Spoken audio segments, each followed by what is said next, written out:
Hey guys, welcome back to my channel. In today's video, I'm going to show you how to fix TikTok login or account issue. First, check your internet connection. For that, swipe down from the top right corner of your phone. It will open the control center. From here, you can switch between Wi-Fi and mobile data and try login again. Also, make sure you have username and password correct. Check for the typing mistake, extra space or wrong capitalization. If you forget your password, tap forget and follow the steps to reset it. You can also close the app completely from the recent app screen, then reopen the TikTok again and try to log in. You can also go to the App Store.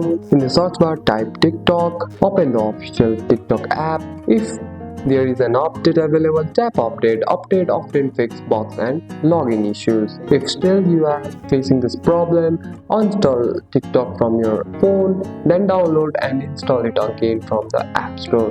After reinstalling, try login again. After following this step, your TikTok login or account issue should be fixed. And that's it. That's all for today's video, guys. If you found this video helpful, drop a like and subscribe for more videos. Thanks for watching. See you in the next one.